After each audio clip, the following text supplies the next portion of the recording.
노후에 친구가 필요 없는 이유 3가지 인간관계 명언. 미래의 노후를 위해 누가 친구가 될 수 있는가? 우리는 누구나 남이 나를 좋아하기 바란다. 자신이 뛰어난 지식을 자랑하는 듯한 인상을 주는 태도는 결코 남의 호감을 얻지 못한다. 남이 나를 좋아하도록 하는 비결은 상대방의 기분을 유쾌하게 해주는 점에 있다. 마이너스 로렌스 굴드. 우리는 결코 혼자서는 살아갈 수 없다. 혼자 파라다이스에서 사는 것보다 더 큰 형벌은 없을 것이다. 다른 사람들과 인간관계를 맺어가면서 함께 세상을 살아가야 한다. 예나 지금이나 살면서 가장 많은 스트레스를 받고 큰 기쁨을 갖게 하는 것이 인간관계이다. 그래서 인간관계의 기술이 필요하다. 좋은 인간관계란 자신 스스로가 남들에게 성실한 자세를 보여주고 내 쪽에서 먼저 상대방을 인정하고 좋아하는 것이다. 니체가 말하길 사람의 가치는 타인과의 관계로서만 측정될 수 있다. 고한다.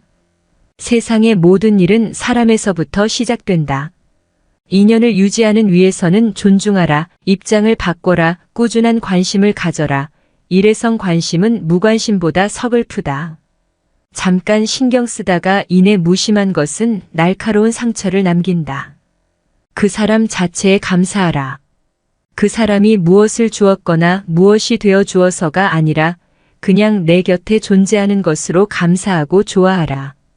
보는 만큼 알게 되고 아는 만큼 좋아할 수 있고 좋아하는 만큼 배려할 수 있다. 그 사람의 행동을 보고 그 사람의 이야기를 경청하라. 나 자신부터 치유하라. 자기가 상처받아 아프면서 다른 사람을 진심으로 배려할 수 있겠는가? 행복한 사람만이 다른 사람에게도 행복을 전할 수 있다. 격려하라. 좋은 일에 칭찬을 그치지 말라. 힘들고 지쳤을 때, 실패하고 좌절했을 때, 다치고 병들었을 때, 초조해하고 불안해할 때, 격려가 난관을 이기는 유일한 힘이다. 미래의 노후. 대만의 한 시사 잡지에서 미래의 노후라는 주제로 웹 영화를 기획했다.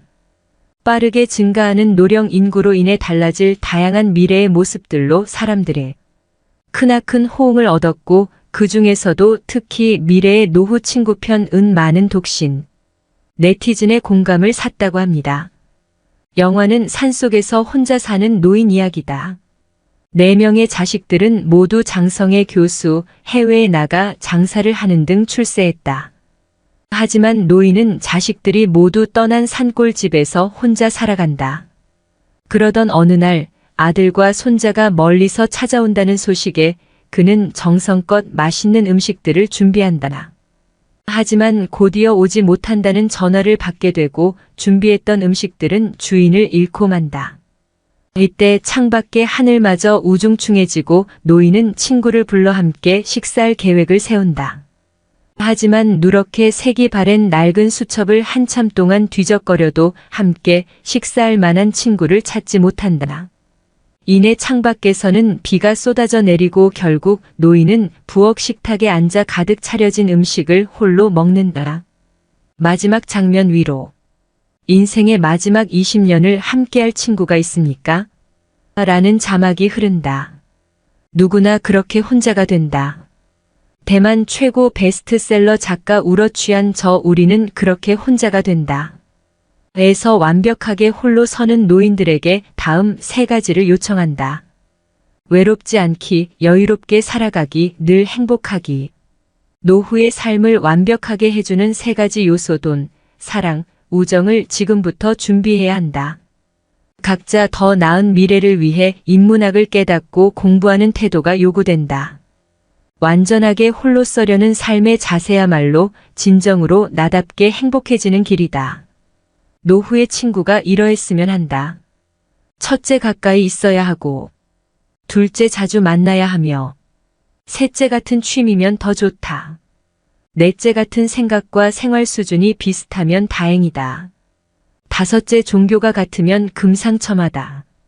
인간관계는 거울과 같다. 사람들과의 관계에서 겪는 문제들 중 대부분은 스스로 빚힌 문제다. 상대방을 나와 같은 생각으로 바꿀 필요는 없다. 혼자 웃는 거울이 없듯이 우리 자신의 생각들을 조금씩 바꿔나가다 보면 주위 사람들과의 관계는 자동으로 개선된다. 사람의 인연도 마찬가지다. 향을 가까이 하여 향기가 나고 생선을 꿰면 비린내가 나는 것과 같다. 사람은 조금씩 물들어가는 것을 본인만 모를 뿐이다. 공자는 말한다. 다른 사람을 대할 때 그 사람의 몸도 내 몸같이 소중히 여기라. 내 몸만 귀한 것이 아니다. 남의 몸도 소중하다는 것을 잊지 말라. 그리고 내가 다른 사람에게 바라는 일을 내가 먼저 그에게 베풀어라. 사람은 서로의 입장과 처지를 바꿔 생각해야 한다. 세종대왕은 남을 너그럽게 받아들이는 사람은 항상 사람들의 마음을 얻게 되고 위엄과 무력으로 엄하게 다스리는 자는 항상 사람들의 노여움을 사게 된다.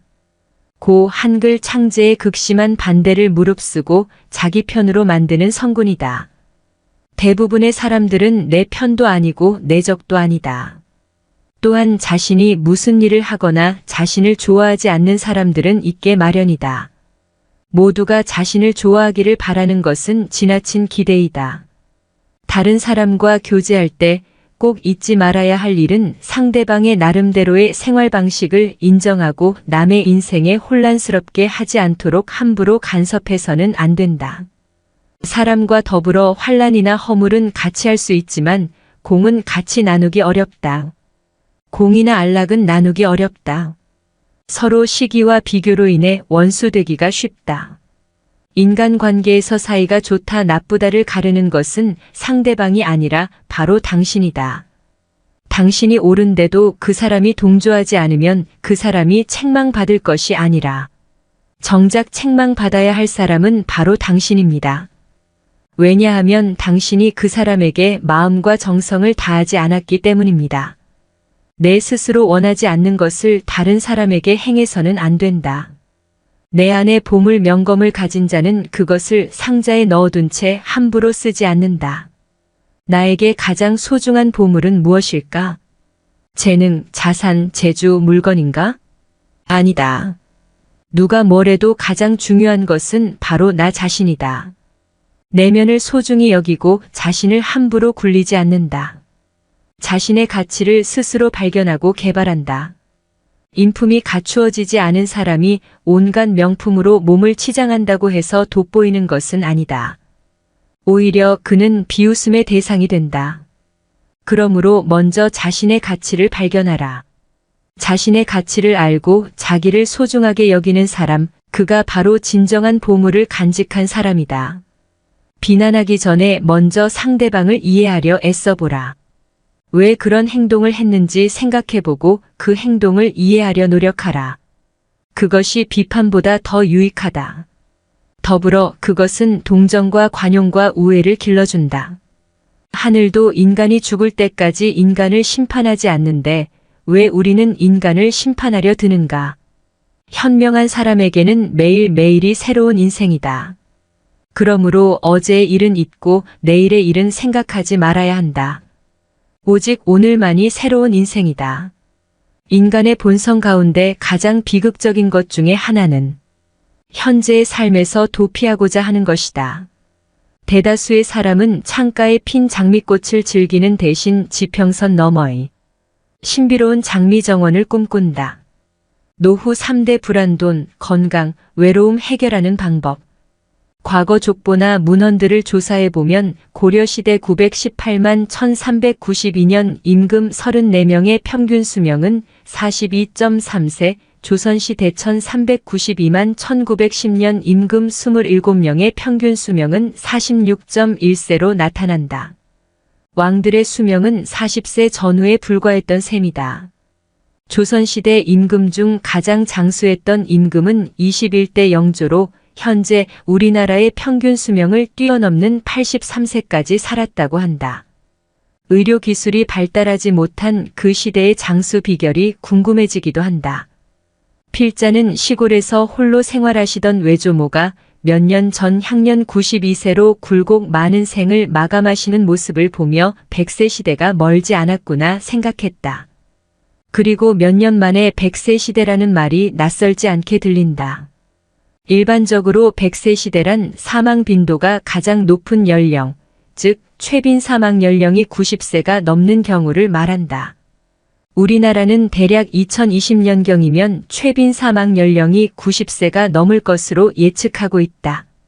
최근의 의료기술 발달 속도와 건강에 대한 높은 관심을 고려할 때 5070세대는 자신들이 생각하는 것보다 더 오래 살 확률이 높다고 봐야 한다.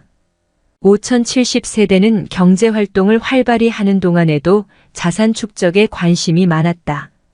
즉, 은퇴 설계를 할 때도 수익률과 재테크에 관심이 많았다는 것을 의미한다. 하지만 이제는 축적된 재산을 유지하고 보전하는 일에도 소홀히 해서는 안 된다. 그동안 열심히 저축하고 모아온 자산 등이 예상하지 못한 일로 한순간에 없어지거나 줄어들 수도 있기 때문이다. 한마디로 위험 관리가 필요하다는 얘기다. 이미 우리 코앞으로 다가온 100세 시대에 자연스럽게 발생하는 위험과 우발적으로 생기는 위험을 관리하고 통제하지 않으면 그동안의 노력이 수포로 돌아갈 수도 있다. 앞으로 5070세대가 부딪힐 수 있는 대표적 위험 3가지를 살펴보고 구체적인 대응 방안을 모색해보자. 의료비 리스크. 보장 자산을 사망에서 노후 의료비로 재편. 우리나라의 100세 이상 인구는 몇 명 정도 될까? 2015년 기준 통계청에 따르면 3,159명으로 여성이 2,731명, 남성이 428명으로 여성이 6배 정도 많다고 한다. 하지만 행정자치부 조사에서는 100세 이상 인구를 17만 562명으로 집계하고 있다. 1만 4천 명 정도 차이가 나는 이유는 뭘까? 행정자치부는 주민등록 기준으로 말소 여부로 판단하는 반면 통계청은 인구 센서스 전수조사를 통해 파악하는 조사 방법의 차이 때문으로 보인다. 필자는 여기서 궁금한 점이 하나 더 생겼다. 과연 차이가 나는 1만 4천여 명의 100세 어르신들은 어디에 있다는 말인가? 대부분은 거동의 불편과 질병 등을 이유로 병원이나 요양병원에 입원 치료 중일 가능성이 높아 보인다.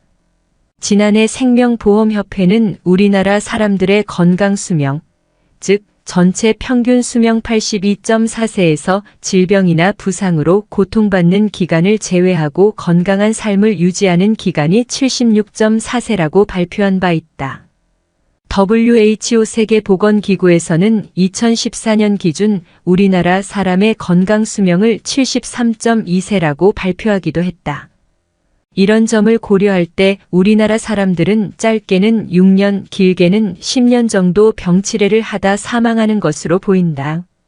이처럼 노후에는 질병이라는 달갑지 않은 친구를 맞이할 가능성이 매우 높다. 노후 질병이 재무적인 측면에서 특히 위험한 이유는 일정 연령이 되면 자연스럽게 발생하고 오래 살수록 그 위험의 정도가 급증하며 질병의 정도를 예측하기 힘들기 때문이다. 노후에 발생하는 질병은 자연스런 현상이란 점에서 건강관리만 잘하면 어느 정도 예방할 수 있겠지만 완벽한 예방이 쉽지 않고 한번 발병하면 치료비가 만만치 않다는 문제가 있다. 긴 병에 효자 없다는 속담처럼 노후에 발생되는 치료비는 가족에게 큰 부담이다. 건강보험공단 2015의 조사에서처럼 연령이 증가할수록 1인당 연간 의료비는 기하급수적으로 증가하는 형태를 보이고 있다. 1인당 생애 총의료비가 65세 이후에 절반 이상 발생하는 것은 노후 질병으로 인한 의료비 부담이 5070 은퇴재무 설계 관점에서 가장 큰 위험 요소라는 사실을 반증한다. 의료비 부담을 완화할 수 있는 방법은 없을까? 이를 위해 먼저 국민건강보험에 주목할 필요가 있다. 만약 5070세대가 은퇴 후 의료비가 1,000만 원 발생했다면 본인이 부담하는 금액은 얼마나 될까? 요양기관별로 다소 차이는 있을 수 있지만 일반적으로 건강보험공단에서 63.4% 약 630만 원을 부담하고 나머지 36.6% 약 370만 원은 개인이 부담해야 한다. 개인 부담분을 분해하면 건강보험 급여 대상 의료비의 20.1%와 비급여 의료비 16.5%다. 국민건강보험 제도의 구조를 감안할 때 5070세대의 노후 의료비 부담은 건강보험 본인 부담금과 비급여 부분을 어떻게 준비했는지에 따라 크게 달라진다. 5070세대가 2040 시절에는 가장의 유고에 대비한 사망보장 중심의 위험관리에 초점을 두었다면 50대 이후에는 필연적으로 발생할 수밖에 없는 노후의료비 보장 중심의 위험관리로 보장 자산을 새롭게 리모델링해야 한다. 2040 시절에 가입해 두었던 보험을 노후의료비 보장 중심으로 재검토하고 행여 중복 보장으로 인해 과도한 보험료 지출을 하고 있지는 않은지 분석해 웰스가 아닌 헬스 시대에 맞도록 재편할 필요가 있다. 자녀 부양 리스크. 현명한 노후 준비는 자녀의 경제적 독립. 대한민국의 5070세대가 늙은 염난거미를 닮아가고 있다. 염난거미는 독거미의 일종으로 새끼가 먹을 것이 없으면 새끼를 위해 제 살을 먹이로 주는 습성 때문에 붙여진 이름이다. 지금 5070세대는 은퇴 후에도 성인이 된 자식 뒷바라지를 걱정하고 있다. 혹자는 자식 뒷바라지가 100세 시대에 무슨 위험이냐고 반문할 수 있다. 부모가 자녀를 낳았으면 자녀가 경제적으로 독립할 때까지 물심양면 지원하는 것은 인지상정 아니냐고 항변할 수도 있다. 하지만 은퇴 이후 연금 외 변변한 수입원이 없는 상황에서 생물학적 성인자녀가 사회학적 성인자녀로 탈바꿈하지 못하면 예상치 못한 상황에 따른 심리적 고충은 물론 경제적 부담도 만만찮다는 점에서 엄청난 리스크가 아닐 수 없다. 경기 침체에다 비혼과 만혼이라는 사회적 현상까지 더해져 부모와 불편한 동거를 하는 성인자녀가 늘고 있다. 동거를 하지는 않더라도 경제적으로 의지하는 성인자녀도 꽤 많다. 이는 선배 세대들은 크게 걱정하지 않았던 고민이란 점에서 5070세대에겐 새로운 리스크라 할 수 있다. 이런 현상은 동서양이 다르지 않다. 미국에서는 대학 졸업 후 취업을 못해 경제적으로 독립하지 못하고 부모 곁에 머무는 자녀를 낀 세대라는 의미의 TWIXTER라 부른다. 캐나다에서는 직업을 구하러 이리저리 다니다가 결국 집으로 돌아온다는 뜻에서 부메랑 키즈, 영국에서는 부모 퇴직연금을 축낸다는 뜻에서 키퍼스 KIPPERS 키즈 인 페런차 파커츠, 이로딩 리타이어먼트 세이빙즈, 이탈리아에서는 모친이 해주는 음식에 집착한다는 의미의 맘모네MAMMON이라고 칭한다. 우리나라에서는 학교 졸업 후 취업을 못해 경제적으로 독립하지 못하고 부모에게 의존하는 2030대 젊은 층을 캥거루족, 취업을 했어도 경제적 독립을 못하고 부모에게 의존하는 3040대를 신캥거루족이라고 칭한다. 이처럼 5070세대가 은퇴 이후 성인 자녀를 부양하는 상황이 연출되면 이들의 노후 준비 자산은 급속하게 줄어들게 된다. 자녀의 경제적 독립이야말로 가장 현명한 노후 준비 방법이라고 말하는 이유다. 개인이 처해 있는 상황과 가치관이 다르기 때문에 자녀 부양 리스크에 대한 통일된 대처 방법을 제시하기는 어렵지만 조금 생각하면 실천할 수 있는 방안 두 가지를 제시해보고자 한다. 첫째, 부양기간과 지원 범위를 자녀와 함께 정하는 것이다. 최근 육아정책연구소에서 2050대 성인을 대상으로 언제까지 자녀에게 경제적 지원을 해야 하나? 라고 물어본 결과 응답자의 40.9%는 적어도 취업 전까지는 자녀를 경제적으로 뒷받침해줘야 한다고 응답했다.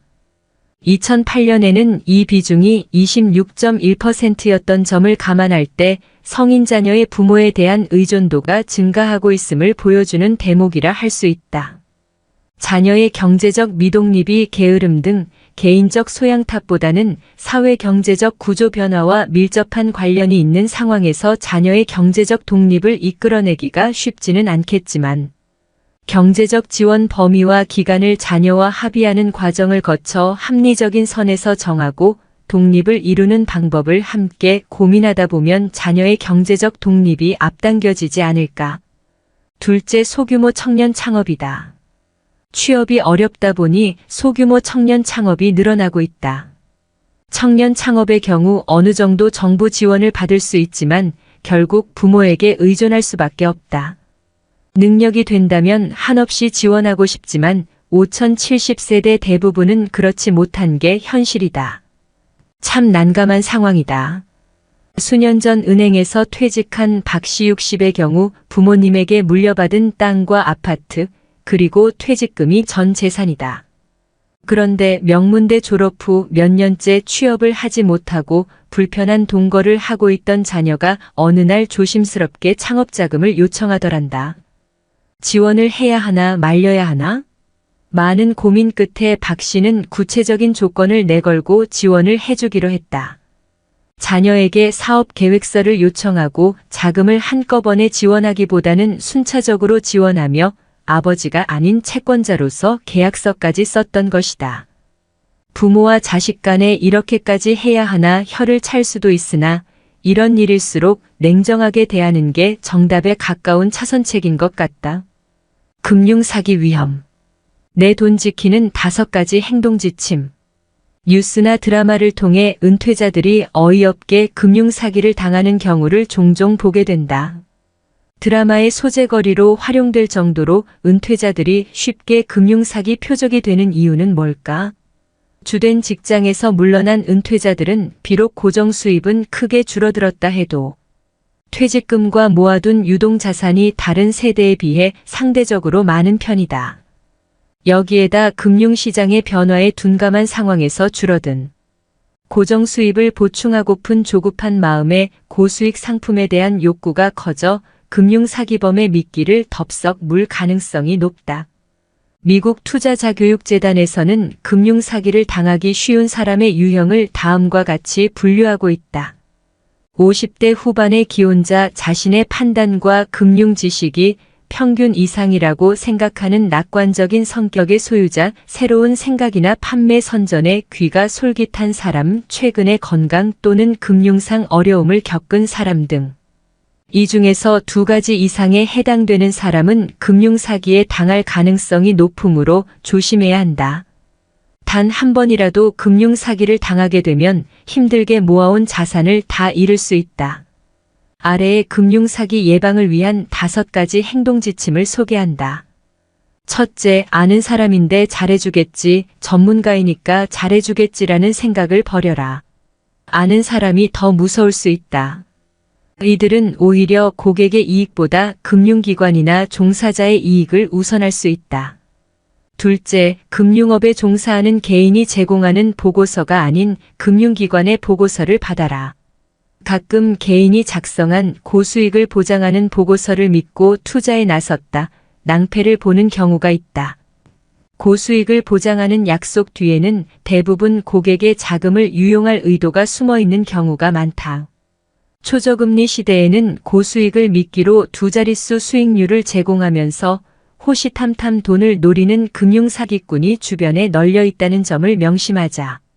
셋째, 배우자의 사망, 이혼 소송 등으로 어려운 상황에 처해 있을 때 불현듯 다가오는 도움의 손길을 조심하자.